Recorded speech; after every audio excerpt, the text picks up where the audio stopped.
See it, trying to get it ready. And we're live. All right. Good morning, good afternoon, good evening, everyone. Welcome to Hierarchy Betrayal, episode 17, 17. season Wow. 3. Wow. Yeah. Can you believe it? 17 episodes we've been doing this? Wow. Wow. So And today we is going to be a little different. Yeah. Let me check if we're live. But in the meantime, I said we took a couple of episodes break from guests because we wanted to reflect a little bit about what we discussed so far. But today we want to talk about visibility and why it's important for nurses to become visible. But please just go and read your post, and because I think they're so important for today as well.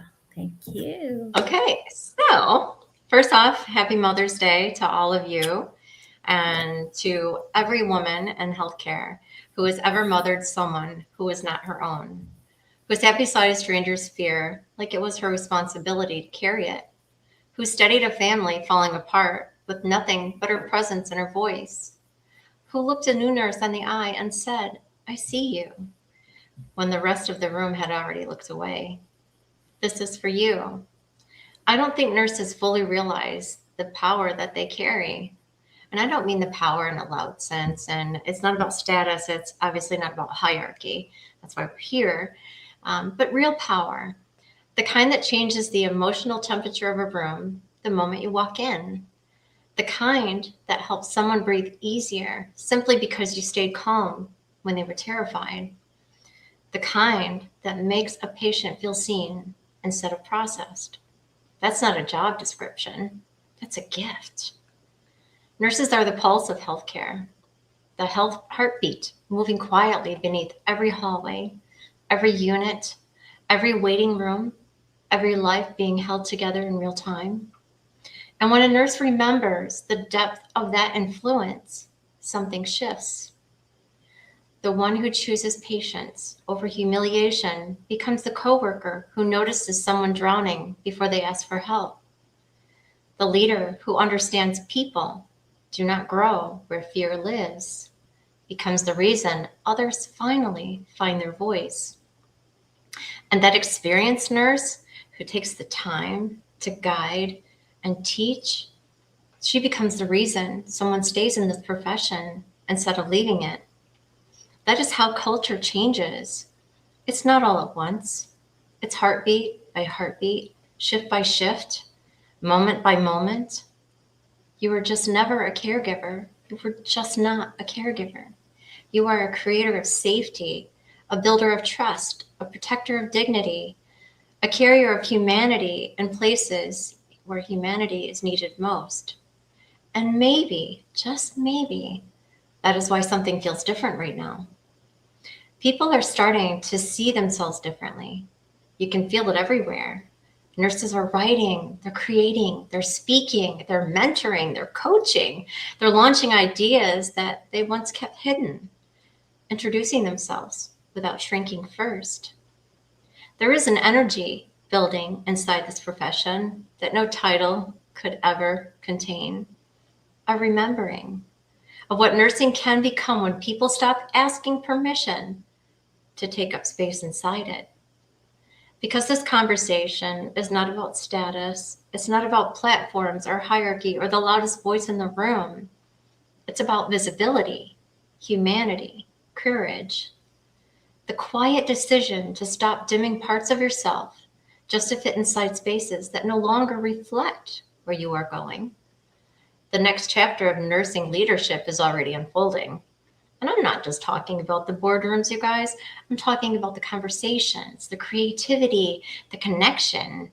Nurses being brave enough to say, this is who I am, and this is what I'm building. So consider this your invitation. So bring your idea, your project, your entrepreneur ideas, your thoughts, your visions, your dreams. and bring that dream that keeps tapping you on the shoulder at 2 a.m. asking to be seen, or simply just bring yourself. Because sometimes the most powerful thing in this work is a person who has experience, who is walking into a room and realizing they are not the only one imagining anymore. And maybe that's what so many are waking up to right now. So welcome to the Hierarchy Betrayal. I was mute. Welcome, everybody. Thank you very much for showing up already. She will say hello to someone. Cass, thank you very much. Well, hi, Cass. Nice to meet you. Thanks for being here. Thanks so much for being here. Cassie, I love conversation like this. Thank you, Dina, for what you are doing. And with Kimberly, I couldn't do it without Kimberly, of course. Oh, whatever. You could so. And Dr. Rifat, thank you very much for coming. You too appreciate your voice. Thank you very much. We are here to make all of our voice loud, because it's again, as Kimberly said in her post and in this beautiful introduction of this episode, a revolution and an evolution are really starting in nursing.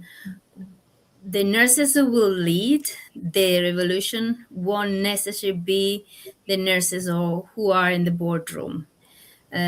But sharing ideas, sharing conversation, those will be the nurses who will lead. For good or for bad, we're not here to judge, but we are here to make people understand that social media is a powerful place and tool to use, so we can really make nursing an empowered profession. So we want to focus the attention to social media, really, because this is already happening with or without you. So if today we're gonna to raise the focus on this topic, I think the more nurses who are really in the field educating, sharing good idea, researching, are more willing to be present on social media to share positive change. Am I right, Kimberly? Oh, God, yes. I absolutely agree. And look at what everybody's doing. I mean, look at all of the nurses and those even in healthcare that are making waves. They're reaching out for new opportunities, and they're creating new opportunities. We were just talking about Casey last week and the death doula. I mean, that's created. That's thinking outside the box. And that's what we really need. And I've seen so many nurses that are reaching out, and they are creating space for coaching, for mentoring, for business ideas, for things that are not just at the bedside, because there are so many opportunities out there. And each and every one of us has ideas and dreams, and there's just so much I feel that this profession is so capable of. You just have to believe. I think you just have to take that chance. And do we fail sometimes? God, yes, we do. And I think growth is made by sometimes falling on your face. Sometimes falling on your face, right? And thinking, oh God, what was I thinking? I don't know. What was I thinking? Maybe this will work. Maybe this won't work. But you know what? I'm going to give it my all and pray for the best. And if I failed, I learned something. I learned how to do something better. Absolutely. But also, I think that so many people are really walking this path. So I wanted to say that you don't have to do it by yourself. There are so many people that are really teaching how to do it. And also, social media is a really an instrument that has been really used from decades already. So what we want to bring the attention, the focus on today is that nursing is shifting. Okay, it's already shifting. It's under an revolution. Okay, so people are starting new things. There are new conversations. There are something that going on, because we also are kind of fed up from institutions that are not really thinking on us in the right way. They're just regulating us, which is right. We say before, they make sure that we do the best for our patient as well, yes. But we found this detachment from nursing board regulatory nursing association, and what's actually happening at the bedside space. So people start to realize things. People are fed up about, nurses are fed up about this. We overwork, overwhelmed, stress, and nurses are start to build a new way, right? A new path. And so because social media is a very good tool that has been used really successfully by many, I think that nurses should start. Well, I don't think this is already happening. So nurses have to realize that, especially if they are in research, in academic, or they're educating, or they have a lot of experience, in order to pass this knowledge to other nurses, they must start to use social media and so become visible in that way. Because, I mean, society is evolving every day, and to be on top of the revolution, we must use the tools that the society use for our advantage. So visibility is so important, and so many nurses are missing out when actually they can share and pass their knowledge to the younger generation. And maybe I will say that the younger generation are taking the lead, and they have less experience than the seasoned nurse, experienced nurse, but they taking the lead because they are born during this social media era, right? So it's time that seasoned nurses, experienced nurses start to use social media to increase their visibility and so to share their knowledge. Yeah, I totally agree. I think that so many young nurses, this new generation, this generation of AI and technology, it's amazing. And me being in healthcare, 36 years now, we didn't have that space, that opportunity to share our voice, to share our concerns. And it's not about venting, it's not about blaming, it's just having a collaborative conversation with other people, so other people just feel that they're not alone. Sometimes people just get on there and they've had a really bad day, and they just needed to talk about it. They needed to express all of that. And again, we talk so much about the suitcases, and what we carry with us all the time. And I think it's really given an outlet to a lot of nurses, a lot of healthcare professionals to be visible, to express themselves, to share their knowledge, to share their experience, to welcome others in. And it's honestly opened up this. I mean, we are here today because of social media. We are here today because of the platforms that are available, with StreamYard and all of the outlets for doing podcasts and things. And we are seeing so many nurses creating podcasts, and creating events like this. So I know that today we were hoping to invite those in that want to talk about what they're doing, what they're doing to be visible, what they are bringing to the table, how they're changing things, and how they see this evolution that we talk about, Dina, this revolution of change, and that we all want to see a difference in healthcare.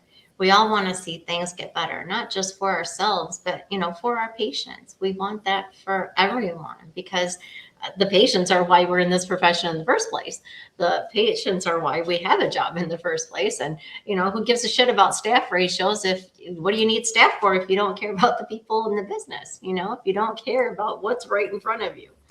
So, yeah, I totally agree. Totally agree with all of that. Sure. Absolutely. But I think that as nurses, we must embrace courage. Because, for example, do you remember when we talked with Ishbel about fit to practice in UK with NMC? So what she said at a certain moment of the conversation, if you want, you can go and watch the recording. She said at a certain moment of the conversation that someone in politics advised her to create a social media wave to grab people's attention. Because only in that way, only in that moment when you create a wave of in social media, you basically create a wave of attention, then the politics can be engaged and start to talk and make it bigger. So, and also nursing association and nursing board regulators use social media to communicate their things. So if we really want to change things because we don't feel supported, valued, in a way that we should be, it started we found courage and we start to talk about our problem on social media. So I know that there is this myth, right, that social media maybe if for people who have the time to do social media. But actually social media is a tool. You don't necessarily need to be an influencer to use social media. I don't recognize myself as an influencer, even though I may influence some people with my work, as you do, right, Kimberly? But I am a career coach who use social media in order to reach people, share idea, to collaboration, create product, share our voice. Because today this podcast is not for us to sell our products. It's here the podcast to have conversation with other nurses because we really want to give nurses voice. So this myth that social media, I mean, if you are a researcher and you're busy with your research, this idea that social media is not really for you because you're busy with your research, this is wrong. Because social media can really help you share your findings, share your the research outcome, and so share knowledge. And LinkedIn is very good platform for this reason, actually, even though the majority of nurses there live in Facebook, actually. So if you really want to communicate, you should use the social media that is more in alignment with what you want to share. For us, it's LinkedIn because this is a professional platform. And we really want to reach people who want to build their career, that want to be more professional, they want to build team rapport, improve team dynamics, or improve, leadership, also communication. So you should use the platform that is more aligned with what you want to communicate, because you have to find your audience in the right where your audience lives. So if maybe some in Facebook, you should use better Facebook. But a start that we think about seriously use social media. And to use it correctly, right? And you want to Yeah, use it exactly. correctly. You don't, I see, and I know we've all seen so many videos of hospital staff, people in different hospital settings or clinic settings or nursing homes, whatnot, videotaping from their environment. And that's a risk. And I've seen now that more and more organizations have a social media policy. They have a really strict policy on what you put on social media and what you share. So just be very aware of your organization's policies and procedures in regards to that, because you don't want something to come back and bite you. And I think too, just really think it out before you do something like that, before you're posting from a bathroom or you're posting from a unit or something, because they're watching. They are watching. And that's not the kind of attention that you want. If you're trying to be visible in regards to something that's important, something that's needed to be heard, and you're trying to share it with a specific audience, just be very cautious. I will just say that, just be very cautious. And again, like you said, Dina, find your audience, find the platform that works best for you for the message that you are trying to portray or what it is that you're trying to get out there. So I just say, again, be cautious. Just be cautious. Absolutely, I agree. In fact, I would say that LinkedIn is the place where not just nurses, in general, all industries, employer, em, employees have been fired away, dismissed for their job because they may like or comment or share something that was not in line with the vision, the mission of the organization they were working for. And in fact, LinkedIn is the place where you actually, and I say this because I'm also a LinkedIn strategist for healthcare professional, career profession. It's the place where you don't really have many like or share or comment, but it's the place where you should build rapport, you should build relationships. So in order to create a group for collaboration, to share your idea, to bring your project ahead, LinkedIn is a very good place where you can create a network of people. Let's take, for example, me and you, Kimberly, right? We get to know each other on LinkedIn, and then we start to collaborating because we're sharing same value. And especially in this podcast, we want to give voice to nurses. So LinkedIn is a very good place where you can create a project and collaborate with others and share and increase your visibility in this way. And what is important on LinkedIn especially is that you create relationship and rapport with people. So everything that's happened actually in DMs, in outside conversation like via email, for example. So like and share or comment are not necessarily what you really want. To increase your visibility, you must increase your network and so the relationship, right? It's not like the other platform that the more follower you got, the more successful you are. No, not necessarily. Actually, you want to build the right connection. For example, I don't know you, but for example, I don't accept all the connection that people send it to me. Not because which is in English, pity, right? Not because I want certain people, certain no, but because based on what I want to communicate and what I want to share, I connect only with nurses, especially with nurses or with people that work for nurses, right? So for me, it's not followers number that is important for my visibility, but the connection that I create with my social media, they eventually leads to certain high performing visibility. Because visibility doesn't mean 100,000 of people. Visibility is reach the right group of people, right? Absolutely, because you can have 10,000 followers and not know hardly any of them, and not have any real connection with any of them. So they're just a number. They're just a number that you've racked up.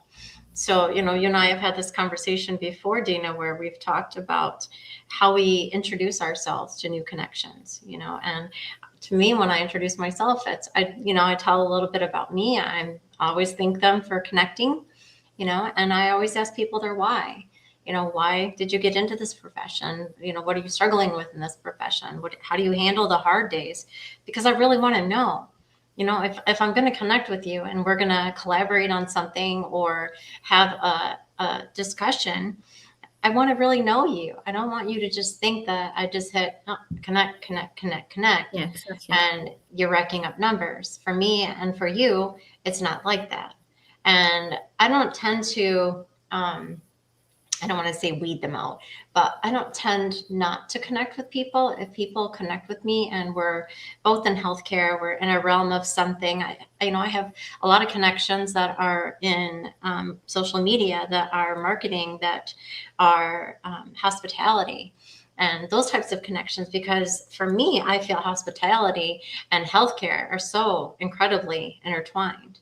We're both professions are creating and promoting a service, and we're providing an experience. And however you want to look at that, when you go to a hotel and you're staying, you're looking at the room, you're looking at the service, you're looking at how you were treated. Healthcare is the same way. You come in, you look at the room, you're like, oh God, or you're like, oh wow, this is really nice. I think I'll be okay here. I feel safe here, and then the staff that's greeting you, from the housekeeper, the kitchen aide, the nurses, the aides, the doctors. That's all interaction. That's all a service. That's all in how you represent yourself.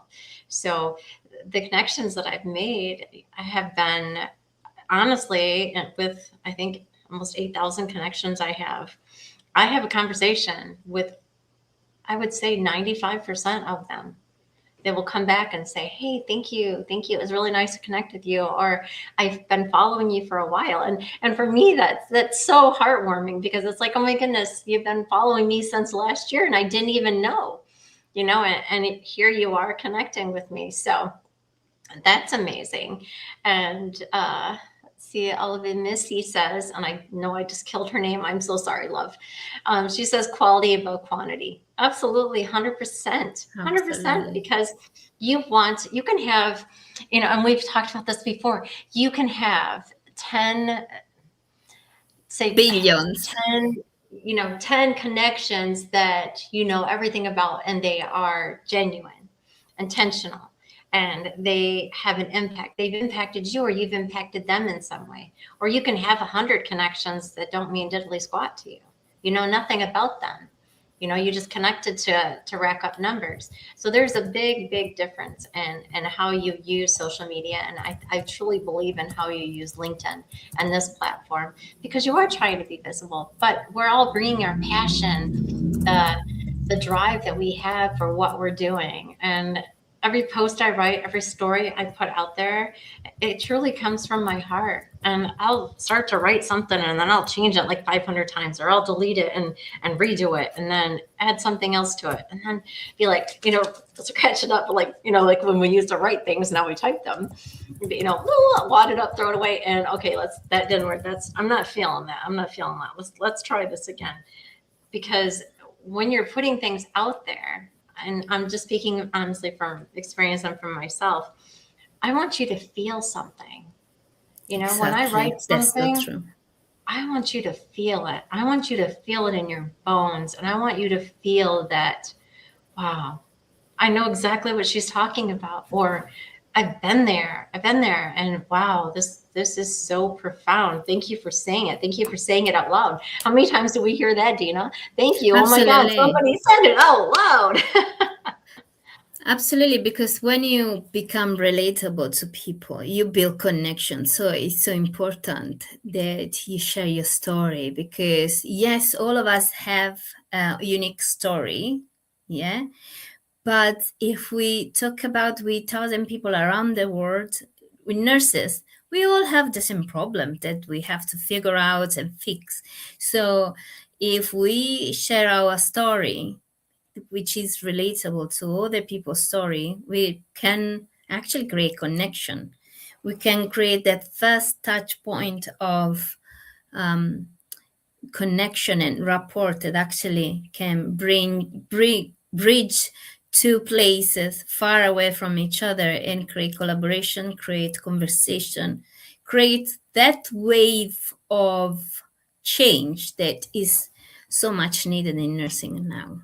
So absolutely, Olu, quality above quantity. And to be honest, because I study marketing a little bit for what is my business, quantity is really, is important, right? Especially if you build the foundation of your of what you want to communicate, right? Of your voice. Once you've built a structure, foundation, a structure of your voice, of your project, of your change, of what you really want to create in nursing. Once you build that structure, then you can go broad. But if you don't create something meaningful, and your only focus is going viral or going broad, that you get broke. You go broke, actually, right? Because without anything that is meaningful to share with others, you don't create any connection. You cannot create any rapport. You don't create any connection. So it's a void. It's a It's big noise, followers of void. Yes, they're noises. Absolutely. just noise. It's just noise. You're just, and I see a lot of posts like that I'm like, okay, this has a lot of meaning to it. And maybe it's because I'm a writer that I critique things so much, but I read things sometimes and it's like, I didn't feel anything from that. I see that they have this amazing message underneath what they're trying to share, and it's powerful, but they've just worded it wrong. They've not brought the heart to it. They've not made it to where you can actually feel it, and it's when you feel it that people really start to see you. They really start to follow you because they want more. They're learning from you. If we've talked about it before, Dina, remember in the past we've talked about your biggest followers are not always your biggest fans. Yeah, Remember exactly. that? Remember that? People sometimes are just following you to learn from you, but also maybe to, I don't know, ulterior motives, maybe, I don't know, try and get the advantage above you or something, but not all your biggest fans are all your biggest followers, or all your followers are your biggest fans. Some people are out to, they have ulterior motives, and I've seen it. I've experienced Yeah, it. it's happened in real life, and it's happened on social media too. And we should, create like a character that is strong enough to don't care about. But you're right. We can count the numbers as a victory point. It's not. Right. Numbers. And you were telling about we should word what you want to communicate in a better way. I just would like to say something that is not about the grammar itself, because English is my second language. And when I write, maybe I have something that I really want to communicate because something happened to me and I want to share straight away. I may actually do, and I do quite often, grammar mistake, or maybe I type and my phone correct me and didn't realize correct me, because again, English is my second language, so I don't really have that attention of native, right?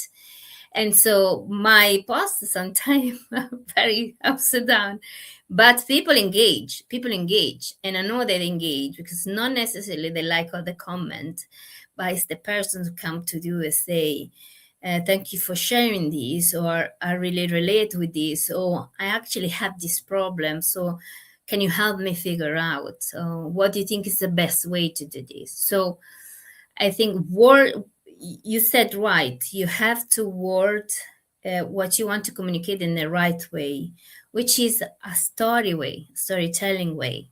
You have to communicate emotion.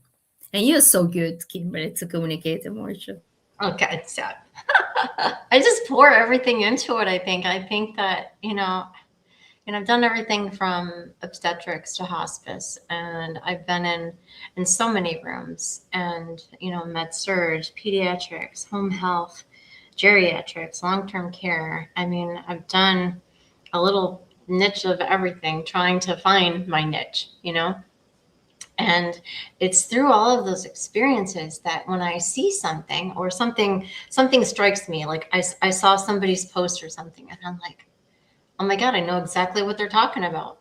Oh, inspired. I'm inspired. I got to go out and write something now because you just lit my fire. You know what I mean? And I feel so inspired by so many of the posts that I read, and all of the connections that I've made, because you find that one person, like, when we had Brittany Parks on and we had that wonderful conversation with her, it was one of her posts that I was like, hell yeah, and it was just this fire between the two of us. And then having her on as a guest, it again, those conversations and that visibility and that spark that she put out there that lit a fire in me. And then I was like, oh God, yes, and you just kind of run with those ideas.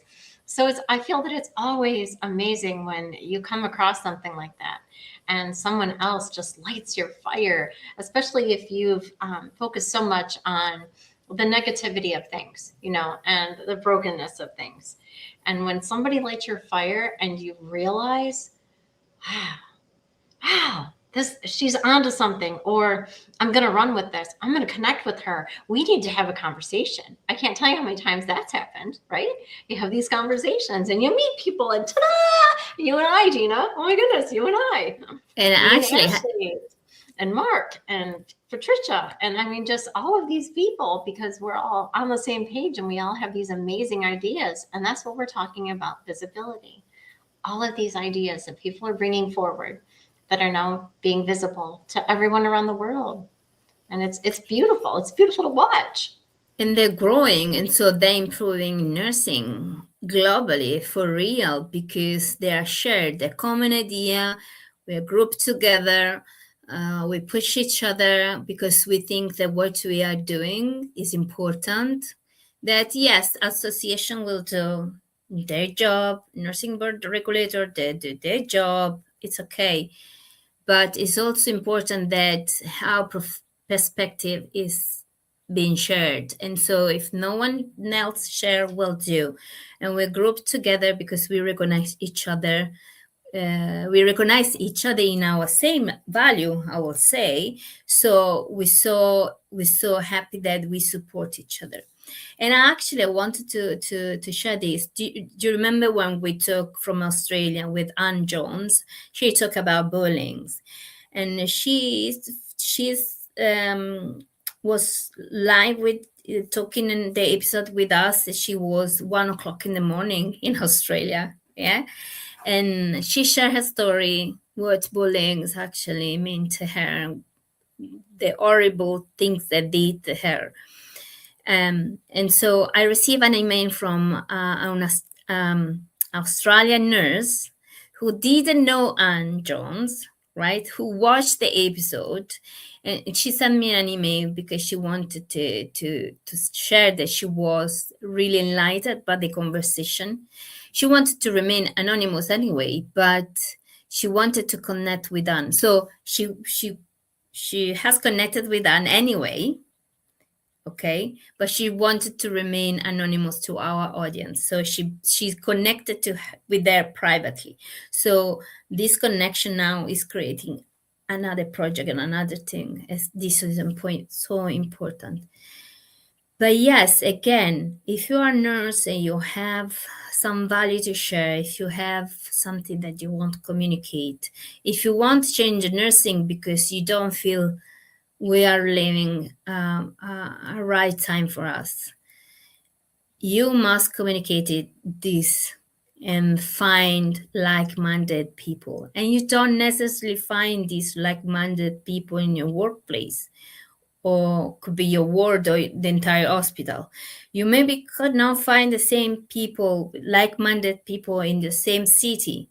And you cannot travel, right, thousands of miles to reach to see if you find someone else that share your same value or your same ideas. So social media is really a good tool to make your idea come true, actually. So nurses should stop.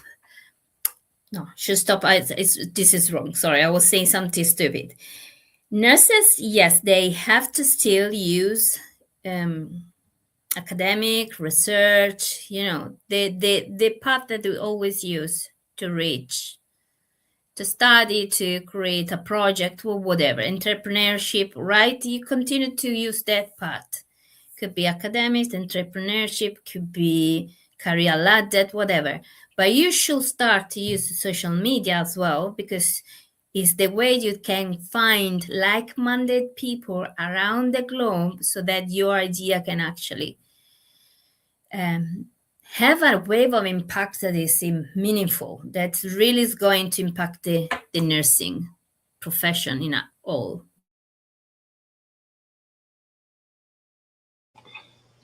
Oh, hello, Anne. I love it when she shows up. Hi, Anne. Connections with other nurses are so important. Oh my goodness, yes. Oh my goodness, yes. And especially like us, Dina, globally, we're meeting so many people. And the guests that we've had from all around the world, it's such a privilege to have that opportunity to do so. And again, like you said, like-minded professionals, like-minded people. You might not find them in your city. You might not find them in your organization. And oh my God, look at this girl in Australia. Holy cow, look what she's doing. Oh, look what she's doing. And I did talk to Anne. She reached out after the episode, and she was invited. Someone saw her, and she was invited to speak publicly, to talk to a group of new nurses and about the bullying and to prepare them. So it's just sometimes these little opportunities of visibility where you may be in your little town and nobody knows who you are, nobody knows what you're doing, nobody knows your dreams, your values, your vision, your passion. And it's things like this that bring those opportunities and those people to light. So it's such a pleasure, honestly, and it's so humbling to be able to do this with you on these Sundays and spend time with you and all of these people all around the world. And I am so humbled by it. I'm so honored by it. So again, it's having these conversations with everyone around the world and bringing the visibility to things that are not so comfortable to talk about. And a lot of times when we're talking on this podcast, and the hierarchy, the betrayal, the dismissal, the things that are not just always talked about, the things that are uncomfortable to talk about. But I feel that we've created this space for people to feel safe enough to talk about those things. And that to me is worth a million tons of gold. Not that I'll ever see that, but if I could see that, it'd be worth more than that. But Absolutely. Anne says, I am now have been invited on podcasts to hear my thoughts about connections regarding nursing. Oh, congratulations, Anne. Well done. I actually send you a Well, message, Anne, if you want to. I send a message. Pop in, absolutely. Let's see, and then I'm not sure how to say his name. John's, I think. Interesting from Ethiopia. Okay, welcome. I don't think we've ever had anybody from Ethiopia. You? Yeah. Well, we are not selling anything. We're just having a conversation. So. Right. No, but I don't think we've ever seen anybody pop in from Ethiopia. I mean, we've had exactly. Africa, so you're more than welcome to come if you want.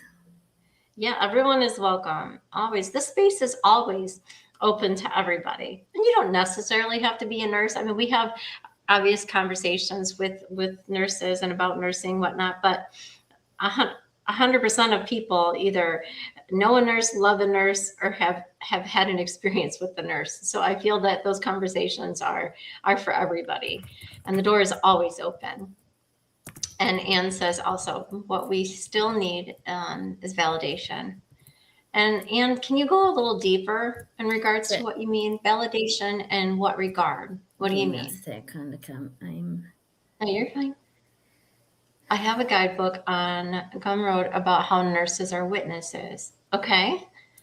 And they are absolutely witnesses to everything that happens in their organizations and every experience. She also says, I think that should be a new theme with nurses. We are witnesses, people in the most challenging times. Absolutely. We are. And it's not even witnessing just the patients in a challenging time. It's each other. We need to stop the lateral violence and the bullying with one another. We need to really see one another as human beings again. And can you just imagine, Dina, for 1 minute, just think what it would be like if everyone just loved and respected one another. Yeah. With heart, with compassion, with grace. Can you imagine what healthcare would be like? Will be really the professional of our dreams. And I think that visibility is really important for this reason, Anne, because we are witnessing so many people in the most challenging time. And again, there is this detachment from organization. So if we don't take the lead in share this challenging situation, if you don't take the lead to share this communication, no one will do for us. So this is why visibility is so important. As a career coach, I teach visibility in the workplace to raise profile and, go ahead with the career. But visibility for nursing is so important at this moment because we are really living in a tough moment and we need to communicate it, right? We need to communicate because people don't know what is going on. People now are not care properly. They see grumpy nurses or nurses that don't have time to care for them. So people just don't understand what we're really going through. And visibility is important to communicate these problems. We have to take the lead to communicate what is going on, not just for us, for the entire humanity. Because if we don't cure nursing, we are definitely going to destroy humanity. Because what is humanity without nurses? Continue to send comment. She says, I think that should be a new theme with nurses. We're witnessing people in the most challenging. Okay. And then she says, also, sorry, I got disconnected. No apologies, girl. It was a heck of a time getting in this morning, too. There's always technical glitches. It's okay. And she always says, healthcare is a big business right now. It is a big business, but it's a business of people.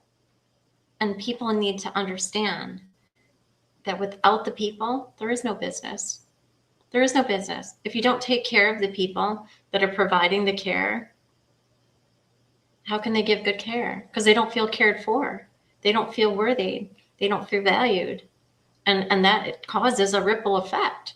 That trickles down to how you care for others. If you, like we've talked before, Dina, that if you're numb, if you are so numb to the environment that you are in every single day, how can you give a piece of you that you no longer have?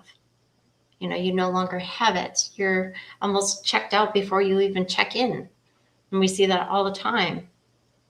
So I think that what Anne is saying, and again, I'm so proud of her for getting visible and getting out there and spreading her knowledge and sharing her experience for others, because that's what this is all about. It's about getting out there and meeting new people and seeing better ways forward, because that's what we want to do with all the healthcare, with all the people behind healthcare. It's about moving forward better, because we can all do better. We all have the opportunity to be better ourselves and to create better environments for one another. So, and she also says, our thoughts are still goes back around 100 years ago. We have to speak on how we are in the room in the beginning and the last one in the room. I totally agree with that as well, Anne. And Dina, what do you want to say about that? I mean, I personally think it's, we could go back 100 years and not much has changed. Not much has changed. We're still having the same battles. We're still having the same brokenness. And again, it's how we as nurses, it's how we as healthcare professionals show up. It's how we show up every day.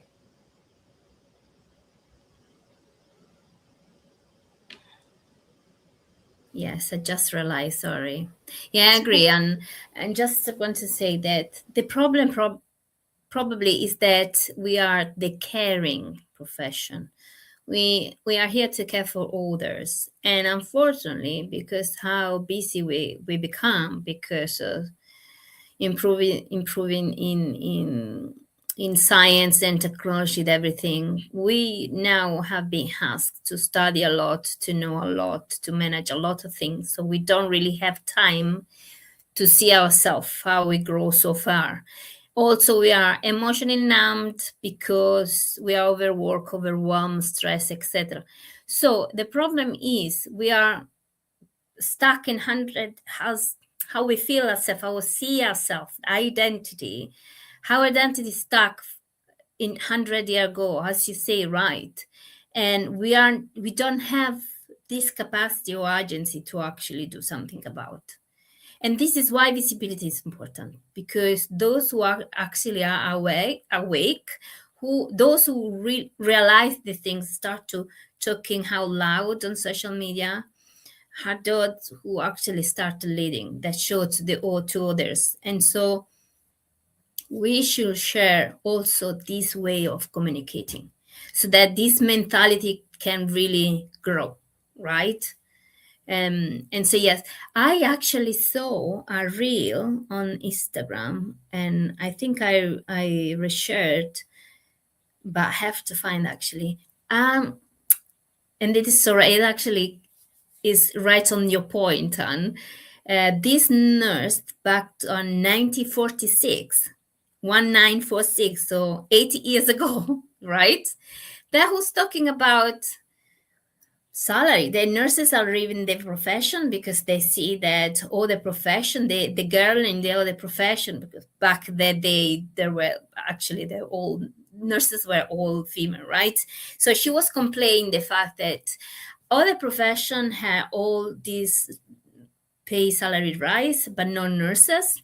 That the other girls in the other profession can actually have resources to buy new clothes, to care of their hair, their nails, and they also have money to spend for holidays and all the recreational things. But nurses, no. So I saw this real estate. I don't know if it's AI. I actually have to check if it's AI, but it seems very real, a whole documentary. But anyway, I had to check. But the problem was the same. I think it's the same. We're still in the same circle. We are always the profession that are not taken seriously, because we are the caring profession. So we are here for the others. So why others should be here for us? And yes, I agree with you. And you say something else. She says the transition from the nursing school to the clinical side of nursing is lost in the translation of what we most do. Right. I think from what I've seen, from my experience of what I'm seeing with the new nurses coming out, they're shell shocked. They're like, I wasn't expecting this. I wasn't prepared for this. We never talked about this. And how do I handle this? I don't know what to do, or this happened to me today and I didn't know how to handle it. I don't know where to put it. I don't know who to talk to. And that I feel that that's really sad as well, because what are we really preparing them for? Well, not reality. You can't learn reality in a textbook. You can learn terms, exactly. You can learn, you can learn diagnoses, you can learn all of that. But if we're not really preparing them and showing them what this profession really is, that's why they're leaving. They're shell shocked. They're traumatized. They're burnout before they get even, I don't want to say initiated, but even in it long enough to understand the impact that they have, why they did this in the first place, why they chose to be a nurse in the first place. They're so like, oh my God, I don't know what to do. What do I do with this? How do I handle this? I feel that needs to be a class all its own. Like, I don't even know what the hell you would call it, Dina, but not ethics, not nursing ethics. There's something like that already, but the real life, let's see, what day in the life of a nurse. How about that? The day in a life. Yeah, because when they do placement, it's quite different. It's not really real yet. But if we share through social media, with the respect of patient, of course, as you rightfully say early on, if you want to share on social media, do anything on social media, you must respect, the policy of your organization, right? But it's important to share it. As Cass say, if you want to read nurses are brands. Therefore, I think visibility in nursing is not vanity; it is a responsibility. Absolutely right, on point, Cass. I think this is the conversation is all about this. To be honest, we want to take bring focus on visibility, because it's how we communicate our frustration, our problems, our challenging, but also how we share to the new generation how a nurses is, and together we can make some change. And Right, Cass says absolutely. something Yes, else. this question always steers me up.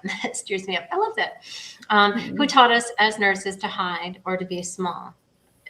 I say that. Oh my God! Yep, I just wrote 2 posts and back to back in regards to that first experience, how you were, how someone precepted you, how someone made you feel, how someone either said, "Here, little birdie, fly. Here, this is what you need. Here's the tools. I support you." Here, to someone who says, "Oh my God, you should have known that. Why didn't you know that?" I mean, you shut somebody down that quick when you do something like that. You don't give that person the confidence that they need. You don't give them the backing, the support, the encouragement, the empowerment that they need. And it's so sad. And I wish people would stop doing that. I really wish people would realize how much impact you have on the trajectory of anyone. New nurse, old nurse, nurse who's been in it for, a little over a year or so. They're still just finding their ways. They're finding their footing. And believe it or not, y'all, we're all getting old. Okay. We're not going backwards. We are going forward, and we're all getting old. So eventually, at some point in time, our asses are going to be in a bed. Okay. We are going to be on exactly. the other side of that So rail. true. We are Yeah. going to be on the other side of that rail. So think about that.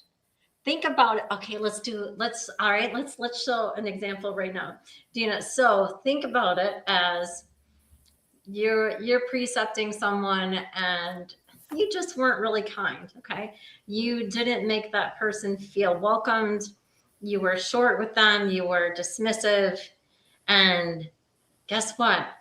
Let's fast forward a couple of years. Something happens to you, right? Something happens to you, Exactly. and now you're the patient in the bed. That person walks into your room. They're your nurse today. She has the power. She's your She is nurse your nurse today. today. Yeah. She is your nurse today. And now, are you thinking, oh shit, I remember her. I wasn't very nice to her. I regret it now. I shouldn't have been that way. I shouldn't have treated her that way. She didn't deserve that. And then you're thinking, am I going to get good care? Is she going to treat me with kindness? Am I going to feel supported? Or do I need to ask for another nurse? So everything that you do and say on a daily basis to your patients, to your coworkers, to your colleagues, patients' families, it has a ripple effect. It will come back. What's the saying? Karma's a bitch. It will come back. It will come back. I am here to tell you. I am 100%. I've seen it. It will come back. It will come back. So just always, always be kind. There's 3 things you can do in life. 1, be kind. 2, be kind. 3, be kind. And because kind come back. If you are kind with Yes. others, others will be kind with you. And this is so beautiful. And I have actually a good point for Cass, but I want to read an comment before, because Yeah. she posted before her, and she commented before Cass anyway, but she What did she needs say? to go. When are you ladies planning conference? I have to go. Take care. Oh, I don't know. We'll plan on it. Love you. Long time. We're actually planning with someone else, and we're already doing some conference, but yes, it's coming. It's coming. But It is. we don't exploit anything now, right? Okay. No. Keep in touch. Thank you, Keep in touch. Anne. Thank you for Thank being you, Anne, for here. coming. Always. Yes. Have a good day. Happy Mother's Day. Enjoy yourself. And now Cass says, can visibility bridge the gap of mentorship that is lacking in nursing now? I think so. I'm sure. Cass, I would love for you to go a little deeper. Think about that just a little bit deeper for a moment. When you say visibility bridge the gap of mentorship, how do you envision that? Where do you see that? Think about that for a second and then comment back. I would love to know your perspective on that, your vision of that. And Dina, I'll ask you the same question. Where do you see visibility bridges the gap of mentorship? Of course, I have my answer ready to go, but should we Of wait course you do. should we wait Cass to reply it and see what she's thinking about before I say anything? Because actually, I'm going live after this with a workshop that actually talk about that. But Okay. Well, I'll have to be there. Absolutely. But let's see, Cass, work on this and come back to us. Or why don't you jump on the conversation, actually? And the link is there. The link is in the comment, and you can just click and jump in the conversation. Separate it, Dina. Right now you have a link and the HTTPS is too close together. Okay. So if you separate that, I can't ever jump on the chat. But here, I'll put it in the private one. I'll send it to you. Now click on the link that I sent you in the private chat and put that out there. I think it was because there wasn't a space. It wasn't showing the link. Probably. Yes. And then Flavia. Hi, Flavia. Oh, I love her. So nice to see you. She says, and being kind doesn't cost anything. Absolutely. Kindness is free. It is free. It has always been free. And so many people do not realize that. And so many people take that for granted. I know we don't always have good days, you guys. I know that. Not every day is a good day. We're all struggling with things that we don't talk about, that no one else knows about. But if we can somehow put it aside, and just see the people in front of us for that moment, even if it's just a moment, see the people in front of us and go about our day to be the best version of ourselves that we can be. Because like I said, it does come back. It all comes back. And the kindness that you put out into the world, it comes back to you. It really, really does. So I'll stop being mushy. I'm sorry. In the most beautiful way. That's okay. So I don't know if Cass, she is ready for answer the question. Yeah. So you guys, Dina shared a link. Okay. It's in the comments. So if you want to join the conversation live with us and come on the podcast with us, click on that link and Dina will invite you in and you can join the conversation with us, and love to hear from you and be able to have a conversation with you in the room. So The link is in the comments. So Please we give join you the us. mic. And the mic is open. It's open mic time. It's like karaoke. Exactly. Step up to the mic. This is a new thing. We are trying this. I think if we want to give you voice, we have to open the microphone, right? So there's no point. There's no point. Yeah. Oh my God, yes. And so I'll touch on that gap while she's thinking. So I'm thinking with visibility, bridging that gap, especially for those that are starting their own businesses, like, ourselves, starting our businesses and getting our voice out there, getting our face out there, getting our voice out there. That's how visibility is bridging that gap for me, for mentoring, for coaching, for bringing all of my years of experience, all of my knowledge, and just sharing. I'm just sharing. If I can save one nurse, I can save 1,000,000. And if I can give one nurse the tools to go out to do a job better, to go out to be a better person, to go out with the courage and the bravery to start something of our own, then I'm been successful. For me, that's success. That's how I feel bridging the gap with mentorship and visibility. That's what I think. Okay. What do you think, Dina? She's still thinking, I think. What do you think? No, I'm not. I tried to share actually because I am about in 1 hour and a half, and I am going now with this. Let's see if I can share. Well, Cutie just popped in. Do you see Cutie's note? And I hope I'm saying that right, because I'm thinking Cutie when I see Kuti. I'm thinking Cutie, maybe Kuti. I'm not sure. Anyway, it's a beautiful name, whatever it is. Oh, there we go. Yes. Let me shut this first, and Cutie will give you the mic to you very quickly. So Can visibility bridge the gap of mentorship that is lacking in nursing? Yes. And my next live will be about how to become a successful career coach. Why? I will be very quick. It's beside AI and climate change policies and generational age and generational shift are completing, destroying, and build up healthcare system again, right? So we are already seeing so many new nurses roles that's being created, and so visibility can really help nurses to understand their role better, create new roles actually, right, and serve the population actually outside the hospital. Prevention is a very good things, big things that will already start happening. So with visibility, you can reach your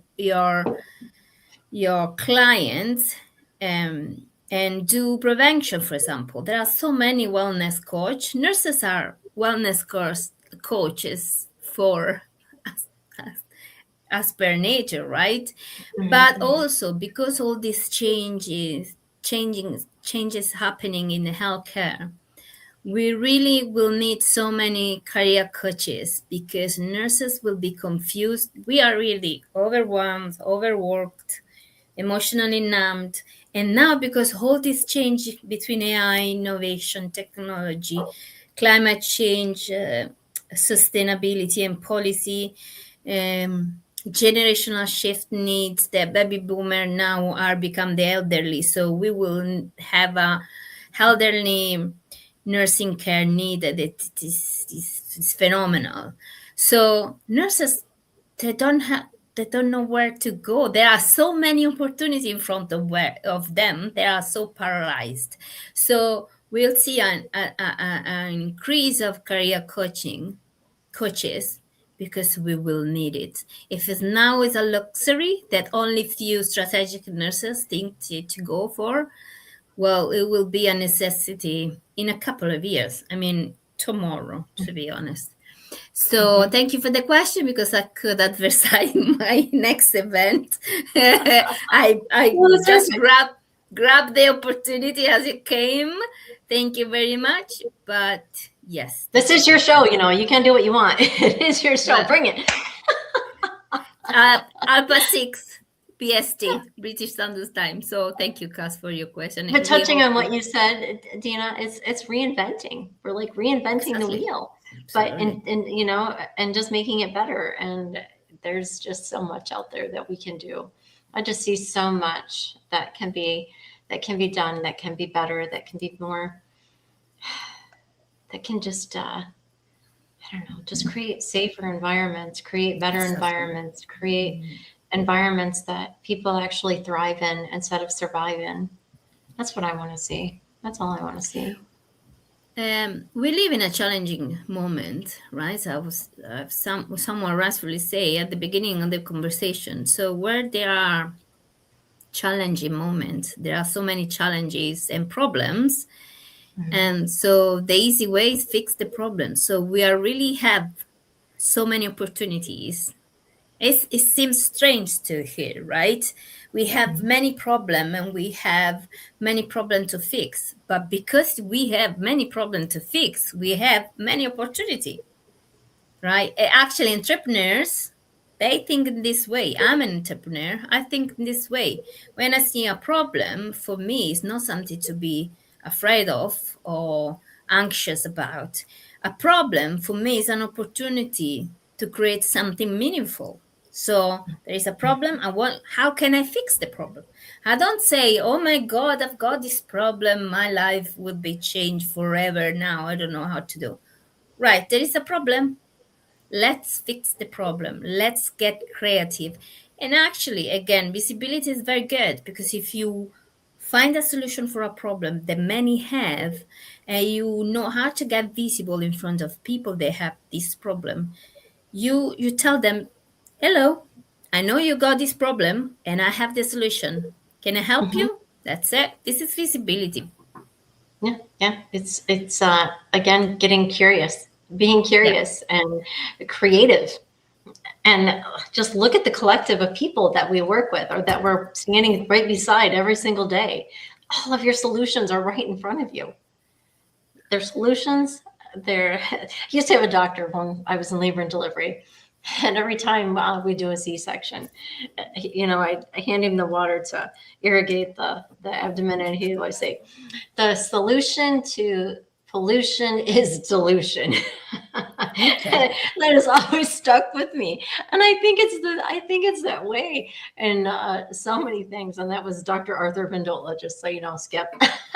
I just called that out, but it's just always stuck with me, and I think that can be honestly utilized in so many ways. But anyway, yes, let's say what Cutie said.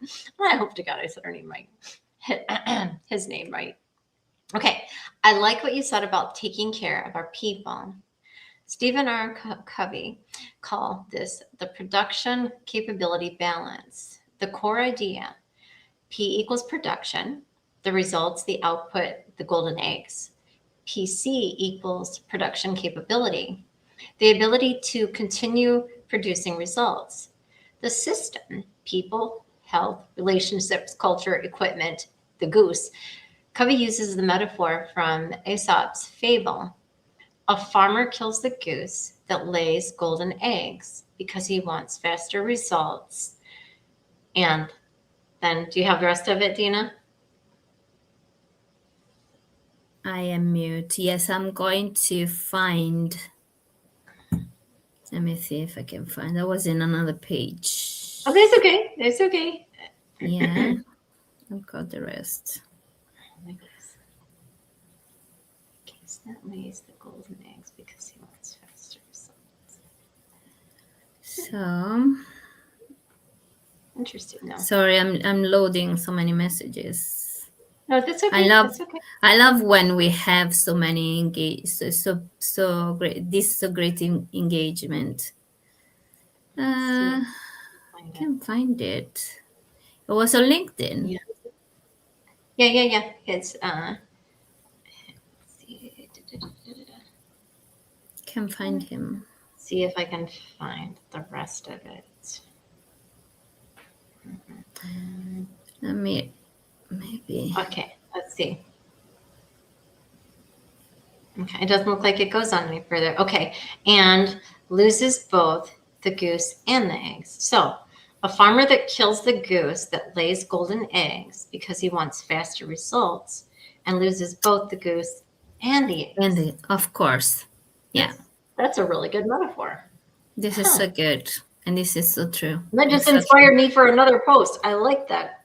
P equals production. The results, the output, that's the golden eggs. PC equals production capability, the ability to continue producing results. So the system, the people, health, relationships, culture, equipment, that's the goose. So Covey uses the metaphor from Aesop's fable. A farmer kills the goose that lays golden eggs because he wants faster results. In doing so, loses both the goose and the eggs. Wow, that is really deep. That is really, really deep. Wow, thank you so much for sharing that. That was really deep. And God, my wheels are turning now. My wheels are turning. Okay. And then she says, nursing is complete. We can use our nursing process to solve identified problems. Of course we can. We can use problem solver. We can use that for a lot of things, but we can also use that same knowledge and nursing processes to solve the problems that we identify. There's always a solution. It's just people being brave enough to come together to find the solutions together. And that's, I think, so much too, Dina, what stopped happening. We stopped working together. We stopped working together as teams. We stopped working together as collaborators. Oh, yes. We actually start to compete each other. And you can see this in the social space, actually, social media space. And actually wanted to say this, but the conversation went through another way. Anyway, we got there. So the nurses will start to use social media to share their voices. they start to compete each other. So I always say, I'm against competition, I'm for collaboration. Those who may see my competitor, for me, they are not competitor. They may see me as their competitor, it's not for me. I'm actually happy to collaborate, because when you collaborate, when you put together different resources, you actually not just only improve the system, okay, they make the mechanism, the production, right?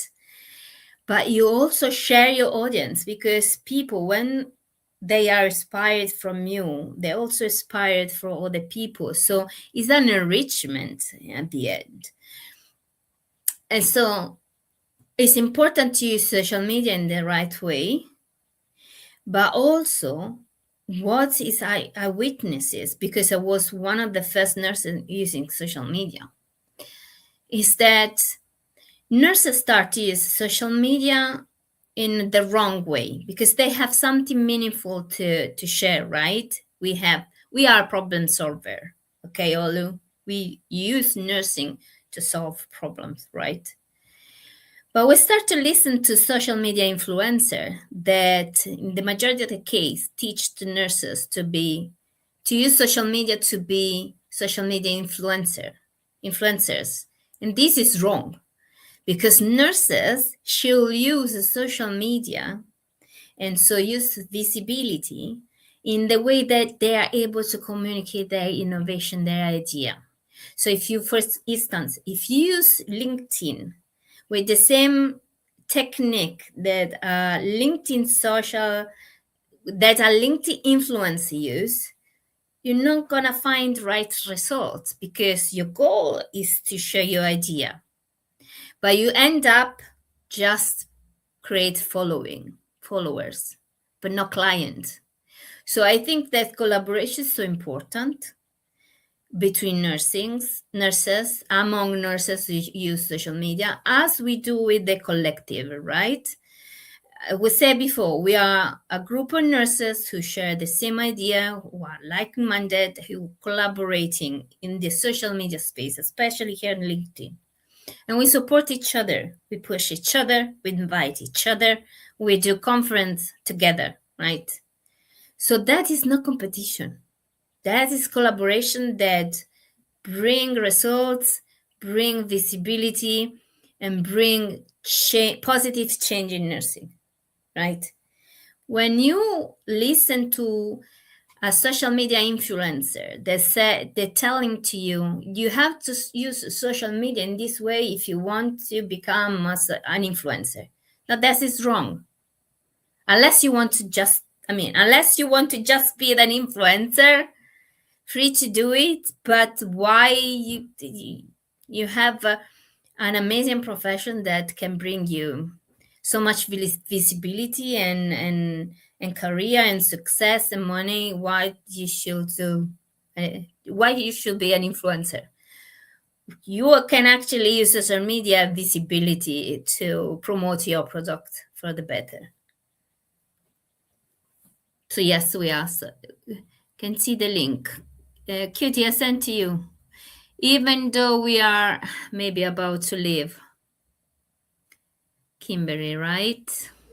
I'm good, honey. If you're good, let's just keep going. If he can get the link, I just shared it in the comments again. So can you send directly to Cutie, because I don't know why it doesn't show up. Let me find him here in the conversation again. You want to come to the... I've got some message as well. Let me check the messages. Okay, I just sent it to him directly in the comments. So hopefully, no, I think that's why we continue having these conversations, is not just visibility, but again, it creates visibility for opening up so many doors, thinking outside the box, imagining, being curious, being interested in what others have to say, and truly listening. I think that's one of the biggest things that we're doing, is we're listening. When you guys share your comments, and and people check in with us and whatnot, we're listening. We're listening, and we're truly interested in what you have to say, right. and we're enlightened by what you have to say. And we hope that we're empowering each and every one of you to continue having these conversations and to not be afraid. Don't be afraid. Fear runs so much in healthcare. Fear runs so much in this profession. We're afraid of losing our jobs, afraid of losing, something because of being labeled for something, or, we've we've had the conversation so many times. But I just, again, just be yourself. Don't be afraid to speak up about things. Don't be afraid to do something new. Don't be afraid to do things that, again, light your fire. If it lights your fire and it excites you, and just run with it. Oh my God, I can't say that enough. Run with it. Run with it, because that's somebody going ding ding ding. Hey, hey, I have an idea. Listen to me. That is your conscience saying, you got something. You are onto something. Run with it, and reach out to people, and think about the people that you're connecting with, and that you can collaborate, and all the ideas that brainstorming. When we sit here and we talk out loud and we have these conversations, we're brainstorming. You may not realize it, but we're all brainstorming. We're thinking something that we've said, something that someone in the comments has said, sparks curiosity. And that's what we're hoping to create, especially with the last two podcasts, is creating that curiosity, your curiosity as to what's possible. What can I do today? What can I do today to make this better, to make this environment better, to create a change in this culture, to make a difference, to be the difference that we want to see? Because honestly, we all have the power to be the change that we want to see. So anyway. Absolutely. But I think we should also, I was thinking about, and I'll take myself as example. When I start to be more active on social media, I didn't say much in my workplace, but some people saw me, and some people start to, say stupid things about or being mean. And this hurt. I mean, is very annoying, it's frustrating, and you think I'm doing something important, meaningful, and they're just, they're bullying me the same. And I think you must be strong in that moment, because that moment should pass eventually. And the co-worker, they will stay where they are, but you actually grow a lot. And you brought on the table something meaningful, you changed the nursing. So they start, those people that once were bullying you or, talk badly about you on your back, now they actually start admiring you, because the same people they did to me, now they come to me with I can feel the tone of admiration, because they, and I don't say in a in an arrogant way. I say that they come to me for asking help, and I give my help, but I can feel the shift in the emotion, the shift in the tone. That while they were laughing on me at the beginning, now they actually come to me for some advice or other things. But anyway, Yeah, jealousy is a horrible thing, isn't it? yeah, exactly. But if you are strong enough to hold on until you really create something meaningful, this moment should pass. So don't worry about it. Yes, Kimberly, you say right. Jealousy is terrible things. Jealousy Also is a because horrible thing. yeah, so maybe you have the courage to do something that they don't have courage to do it. So while you are building something meaningful, you are vulnerable actually, because other Right, but you're people can tell growing. you, yeah, you're growing, yes, but you're vulnerable in a way that people can tell you, what are you doing? Who do you think Oh you yeah, are? they want to This is quickly so be like, oh, stupid. Yeah, this it's so is so stupid. stupid. You That's won't never do going to anything. work. That's never going to work. Yeah. Well, tell Tesla that, and tell some of the other great inventors of amazing things that tell them that. So you have to be strong in that moment. Yeah. But I assure you that if you put the work in place and you keep going because you really believe in what you're doing, they shall pass. And they will come to do differently after the moment. They will come to do say, you know, can you help me doing this? So I think we got some more comments. And do we gloat? And then do we gloat just a little bit? You know, there's that little inner critic that when that happens, you're like, that's true. I told you so. Exactly. I told you so. Because, you know, when I feel that bullies, when they're bullies and they mock you or they try and shame you Mock for you, yes, I doing didn't find something the on word. your own. Yeah. For something on your own, they see something in you that they don't see in themselves, and they're threatened by it. You are a threat. But just take that as a time to grow, and also a time to God, how do I want to say this? A time to take that experience and show them how they can grow as well. Show them that by doing this, or you know, by maybe even working with me on this, or seeing my vision. I think sometimes we're so passionate about something, and we have such a vision that maybe not everybody has that vision yet, or they still have blinders on. If you can somehow show them the full picture, the full vision, and what you see and where this could go, that changes their whole mindset. Because I think sometimes too, again, it's fear and it's jealousy and it's just being women. Sometimes I think women are so bad about just competing, and everything is a competition and threatening, or you know, yeah. I could go in, I won't go into that, but anyway, I think that those are in times, those opportunities right there, that person that does that, that is the opportunity for you to show greatness. That is the opportunity for you to be the leader, that maybe they didn't have, and to show them what it looks like to be successful, and to kind of drown out all the noise and just believe in yourself. Just believe in yourself, because we are so bad at critiquing ourselves, right? We're so bad at how we see ourselves sometimes. But again, when you're so passionate about something and you have a vision for something, don't let somebody squash it. Don't ever let anyone make you small. Never. Run with it. And then, like I said, when something amazing happens and all of your dreams come true, you can look back on that moment. That was a learning moment. You can look back on that moment and see, they thought I would fail. They didn't have faith in me. They didn't see what I saw. And look at me now.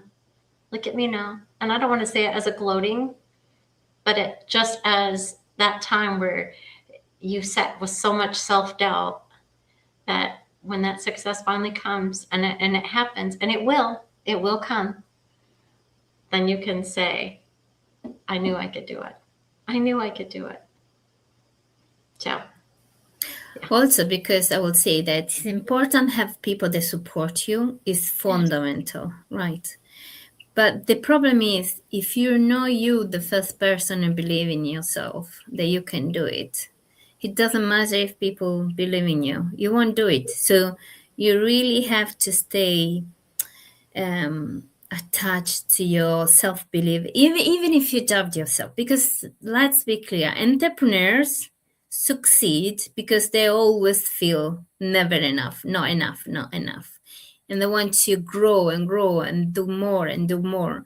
So, and this is unfortunately why certain entrepreneurs cannot see they enough. They keep going, even too much, and they sacrifice their family, their love, etc. Because not feeling enough is a good drive to create success in your life, right? But you have to recognize the change that you made, the positive change that you made, the success you have. Not because you have to be arrogant, but because you have to recognize that you something that you accomplish something meaningful, right? But yes, if you don't hold on to that belief that what you are creating is meaningful, that you do for others, and then yes, you do for yourself, but you believe that you can do it, that you have the capacity, you can do it, you won't create anything at all in general, not necessarily on social media or on entrepreneurship, in anything. If you don't believe that you will be able to get that degree of nursing, you won't finish the nursing diploma, a certificate, whatever. So you start your nursing study because you believe you can become a good nurse. So you go through that process, and nursing study are tough. I mean, they're really, I mean, nurses are so bad with student nursing as well. So to endure those 3-4 years, right, you have to at least believe a tiny little bit on yourself and say, I've got capacity to do it. So as you do this, you can accomplish 100,000 things. So Ollie says, celebrating each other's strengths in the professional. And also she said, you're encouraging. The purpose of this podcast is actually encourage at least one nurse. Encouraging. Yes. Thank you so much for that. I see Rosa had left a comment as well. Do you see Rosa's comment? Yeah, I saw it. Yeah. So coworkers always think that the shift should come from management. And when you want to do something, they bully you because they don't really believe how powerful as nurses we are. You're absolutely right. You're absolutely right. And again, that's where that that feeling threatened comes in, because they see something in you that scares them because they don't see it within themselves, and it's threatening. And you might outshine them. God forbid, you might outshine somebody. And instead of taking that as a threat, people should welcome that. And again, tell me what you're thinking. It sounds like an amazing idea. Let's talk about it.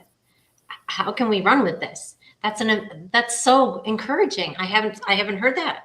I didn't think about it that way. Well, let's talk about it. And if we did more of that, if we did more of supporting one another, and those ventures, those ideas, those things that could make everything so much better, I just don't understand, why there's that wall, why we put up so many walls, and why we feel like we have to compete all the time, and all the alphabet soup, you know what I mean? Because you have 500 alphabet letters behind your name that makes you better. It doesn't. It doesn't. High five for all your credentials. I high five you, and I'm proud of all of you that have those. But again, it doesn't make you a better anything. It really doesn't. Because if you're a rude and obnoxious bully, or not a nice person, or someone who everyone cringes about when you come in a room, what does that say? What does that say? All those letters behind your name don't mean anything. And just people don't respect you. People don't want to be in your presence. And you should feel that. You should feel that. And I think sometimes people are so oblivious to that, and that realization of like, oh God, maybe it's me. Could I be the problem? How many people will admit that, right? So anyway, Cody says, BET, so bet on yourself. So true. Yes. Always bet on yourself. Always trust in yourself. Believe in yourself. There's probably a song out there. I'm sure there is. Hell, Ashley Scott's probably created one. For sure. Yes. If she didn't, we have to ask for. I'm sure Ashley has made one. And Alia Messi says, yes, I can do it. Yes, you can. Yes. Oh, yes, girl. you can. Of course, yeah. I'm sure there's another song for that one too. If you dream it, you can do it. I don't know who said that, but that quote is always stuck in my head. If you can dream it, you can do it. Or like from that movie, what was it? Field of Dreams. If you build it, they will come. Remember that? No, I didn't see it. Kevin Costner? What? Kevin Costner in the Field of Dreams. Remember? I'm not sure. I think it was in the middle of a cornfield, in the middle of a little farm town. Baseball. I have to. Oh. Sorry. Anyway, it was so good. I will do it. I will do it. Promise. have to find it now. Yes, if you build it, they will come. Yes, so I truly believe that. If you dream it, you can do it. You just can. And is it a tough sometimes? Is it a struggle? Oh yeah. Oh yeah, and that's what we were talking about: visibility and finding the right audience, and Exactly. and your business adventures, and getting out there and trying to get clients and trying to do whatever it is that you're doing. It's getting in front of the right people. You just have to. It's like trying to find a job. You just have to get in front of that one person. Just that one person has to see something in you that others haven't seen, and to give you that opportunity. And if I can say something, one of the things I learned in the entrepreneurship program here is that it's not necessarily the what that make you successful. It's the who. So yes, you may have an amazing idea, you may fix an amazing problem, but if you don't find the right person who does need your strategy, who does need to fix that specific problem, or that person that won't invest in you because see that you can fix this problem that many people has, your idea, as good as could be, it won't go anywhere. You need the who. So who is your perfect client, your ideal client? Who is your ideal mentors? Who is your ideal coach? Who is your ideal supporter, right? So who is your ideal employer? What I coach to my client, those who want to do career, right? Nurses who want to do career. What I say here is, to be successful, you must join a successful organization. But the organization should be the right for you, right? What are your ambition? What you want to do in nursing? You have to find the organization that share the same value. They want to do the same thing you want to do. Otherwise, you can bring all your master's degrees, your certification, or your knowledge, and you go to an organization saying, well, they're not interested in develop this innovation. So no, we won't do it. So it's always the who. Yeah, and So there's a quote. That quote, it's not what you know, it's who you know. exactly. Yeah, so for sure. And it is that way. It is that way a lot of times in a lot of things, and especially in this world now, in this economy right now. So Rosa also says, you are completely right, Kimberly. Oh, thank you. But if you don't want to be assaulted every single day, sometimes it's better to go somewhere else. Of course, I never tell anyone, I don't recommend anybody stay in an environment that's not safe. Me Jesus, too. God, no. There's way too many places to go. There's way too many opportunities out there. So if you are in an environment that's happening and you don't feel safe, start working on your resume, start applying, start talking to people, start networking, start reaching out. This platform is big for that. Start reaching out. Start reaching out. They're out there. You just have to find them. But there's nothing that says you are stuck where you are. Exactly. Nothing that says you are. No. And actually, the best way to this best time to become visible, because again, visibility is not necessarily 100 likes or 100 comment on your post. It's reaching through DM and through conversation with the right people that can help you. So visibility is something that happen in rapport, in communication behind the scene, right? We didn't jump in a podcast, myself and Kimberly. We had some conversation before when no one knows about it, right? So yes, I have to stay in the same environment if you don't feel safe.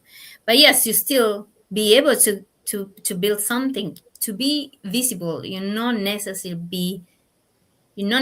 need to be in front of the social media of your coworker. You build in silence, but Yes. visible to those who really need to see what you're doing.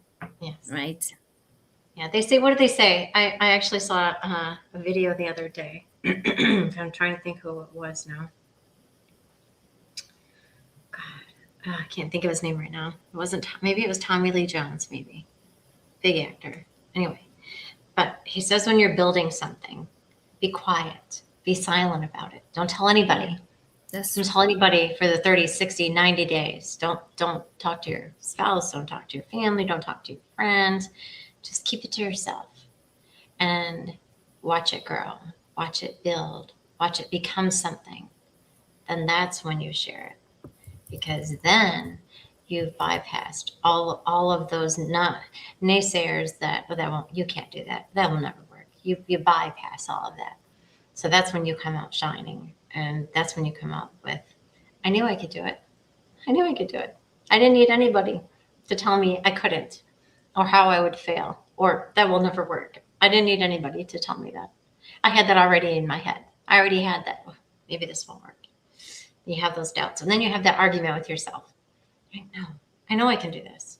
I'm going to reach out to so-and-so.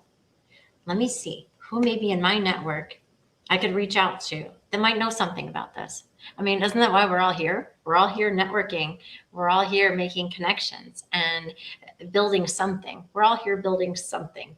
If it's not a job, if it's not a role, it's a family. It's a village. I feel that I found my tribe here, and building what we're doing. It's that space. We've all found a space. We've found a space that's safe, that we can talk, we can collaborate, we can have, ideas. I can agree not to agree with you or disagree with you. We have those conversations, and that's okay. I would much rather someone disagree with me and go tit for tat and make me see. And that's the thing again. If someone else is doing that, they're making you look at it differently. Maybe you didn't look at it that way, and I do, and I'm curious, right? That caused curiosity. You're like, oh, okay, tell me more. I didn't think of it that way. I didn't look at it that way. Tell me more. So, yes, I think I don't know. I just think that there's so much out there that we don't even know of yet. There's so much coming that we have no idea of yet. But it's these conversations, this time with you on Sundays, that my head, when I leave you, oh my God, my head is spinning. And usually what do? I put out 2-3 posts of something same day or the next day, because I have all these ideas. I have all of this wisdom. I have all of this inspiration when I leave these conversations with you, from the time with you and the people in the comments and going back through. I'm so inspired. Me too. Yeah. Thank you. And we also have Cutie. Cutie in the room now. Welcome, Cutie. Oh, nice. Hello. Hello. Please unmute yourself and jump in the conversation. Just click on the microphone icon and make yourself unmute. Let's see if I can do it. It happens to us all the time. We'll be talking and we're on mute. Yeah, it happens. You see at the very bottom, the microphone and the camera? Just click on the microphone. No, I think it's got problem in connection because no, it's not freezing. If you look below and you see your picture in front of you, click on the microphone icon. Let me see if I can help you. Yeah. So if there's a red line through the microphone, it's muted. If it's not, maybe it's a connection thing. Check maybe your headphones or how you're using the camera on the microphone. No, I cannot help you, sorry. Window, let me see here. Okay. Oh my God, this is anyway, can you see here? Where is he? Can you see here? This is you. This very bottom. Well done. There he is. All right. Now I can hear him. Welcome to the show, Kitty. How do you say your name? Did I say it right? You have been absolutely amazing. You have called it Cutie. That's right. Okay. Phew. Welcome to the show. No, thank you very much. It's a great opportunity just to, to be in this space. I know that, you guys have been doing these sessions on Sundays, which is really amazing. And I've been listening in the background. Really some thought-provoking stuff as well. Thank you so much. Thank you. What do you think about visibility for nurses, especially on LinkedIn, because we are all come from there, but wherever, any social media platform. What do you think about it? I think it's that's a very interesting question, but I also think that there is that level of personal responsibility in terms of how do we make sure that at least you can become visible as individuals, maybe as a collective. And I think it's the unfortunate part of it as nurses. Probably we're not advocating for our voices, and if we don't advocate for our voices, probably nobody will. So for me, it takes people like yourselves to go out there and start doing this. This is actually how we can actually mobilize, within our community, in terms of making sure that at least there is that voice, visibility, and vibrancy of our voices. Quite often, I'm a big believer that you can't delegate that sort of aspect to anyone else. We need to take ownership of how we can actually become visible. And I appreciate that the system sometimes doesn't help, but until we do something as nurses, as a collective, actually, I don't think nothing will happen.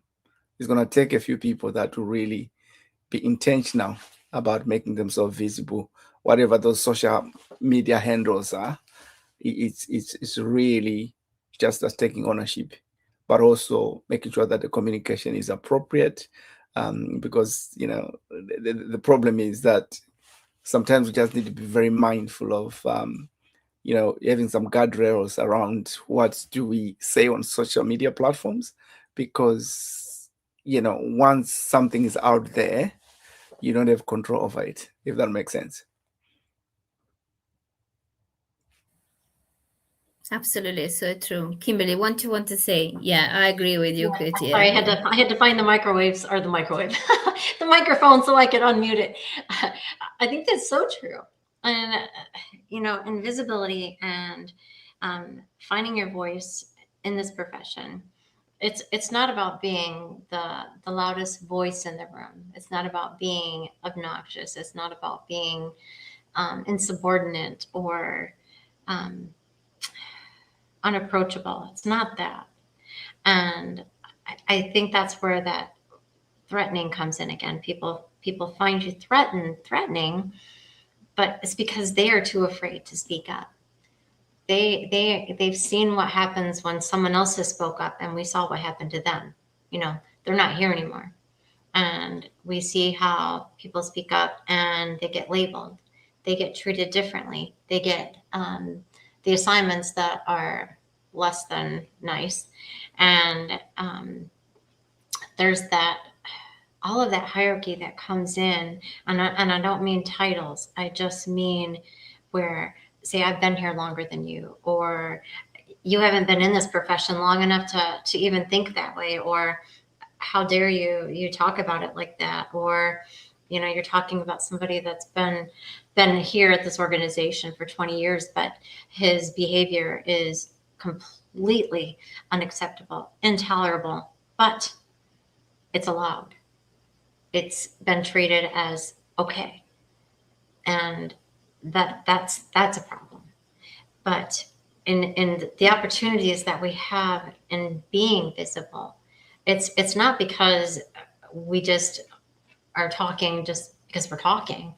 Obviously, we're seeing things that need to change, things that need to be addressed, and people are so afraid. And Dina and I have talked about this for so many episodes, and silence, and the fear of silence, and being silenced, and being silent because you are fearful.